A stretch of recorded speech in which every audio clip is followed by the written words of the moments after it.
In this video by deck plate we will be discussing gastroesophageal reflux disease conditions. Some of the most common gastroesophageal reflux disease conditions experienced by military personnel. Disclaimer: this video is for educational purpose only. It's not intended for doctor-patient or lawyer-client relationship. Nonsteroidal anti-inflammatory drugs, NSAIDs, can exacerbate gastroesophageal reflux disease. Gastroesophageal reflux disease, which is common in many communities, is associated with structural factors, eating habits, and the use of certain drugs, such as NSAIDs. The use of NSAIDs can lead to the emergence of gastroesophageal reflux disease and can also exacerbate existing reflux symptoms. These drugs can contribute to gastroesophageal reflux disease by directly causing mucosal damage, by reducing lower esophageal sphincter pressure, LESP, or by affecting esophagogastric motility. What are NSAIDs? Nonsteroidal anti-inflammatory drugs, NSAIDs, are pain relievers available in both over-the-counter, OTC, and prescription forms. NSAIDs are commonly used to treat pain and inflammation. NSAIDs including aspirin and ibuprofen can irritate the lining of the esophagus, causing heartburn, thus increasing the severity of gastroesophageal reflux disease or contributing to its development. Nonsteroidal anti-inflammatory drugs. Nonsteroidal anti-inflammatory drugs directly and indirectly lead to mucosal damage in the digestive tract by inhibiting cyclooxygenase,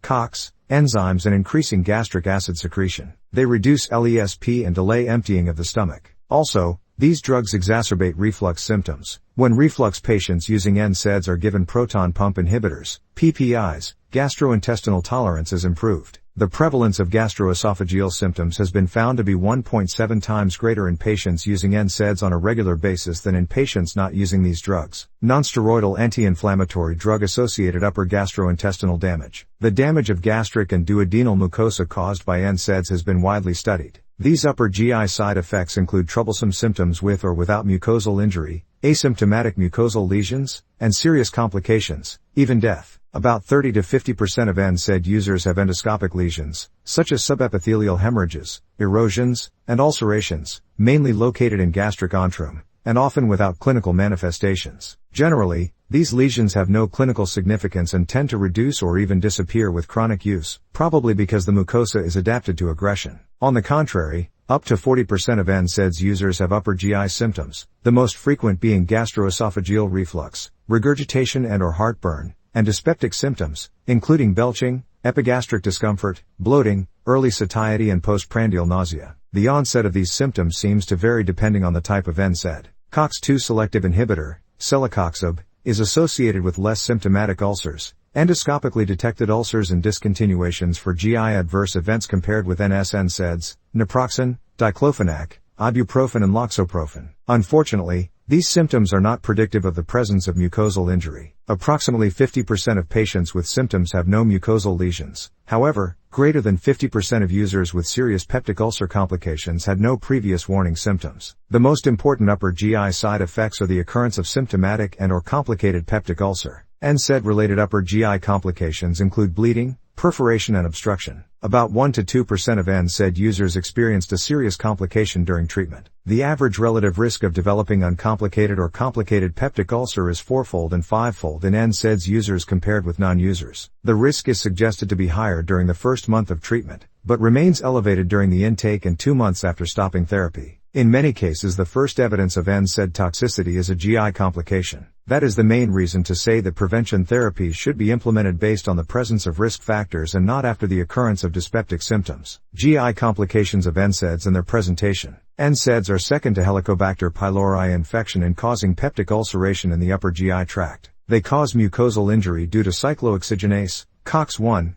inhibition by reduction of cytoprotective mucosal prostaglandins and reduction of the secretion of a protective bicarbonate mucus barrier in the stomach and small bowel. A third of patients consuming NSAIDs develop foregut symptoms of dyspepsia, epigastric discomfort, bloating, postprandial nausea, early satiety and belching, and gastroesophageal reflux, heartburn and regurgitation. Such symptoms are not predictive of mucosal injury, with 20% of symptomatic patients having a normal esophagogastroduodenoscopy, OGD. However, up to 70% of patients with long-term NSAID ingestion have endoscopic abnormalities, mucosal erosions, ulceration and subepithelial hemorrhage, despite only 10% complaining of dyspeptic symptoms. Serious peptic ulcer complications, such as bleeding and perforation, can therefore occur with no prior warning symptoms. Complications of gastroduodenal peptic ulcers occur up to 5 times more frequently among those consuming NSAIDs. Peptic ulcer bleeding occurs when the ulcer erodes into a subepithelial blood vessel. Presentation ranges from oozing from smaller caliber mucosal capillaries to more brisk bleeding from larger caliber arterial branches. Clinically, patients present with melena,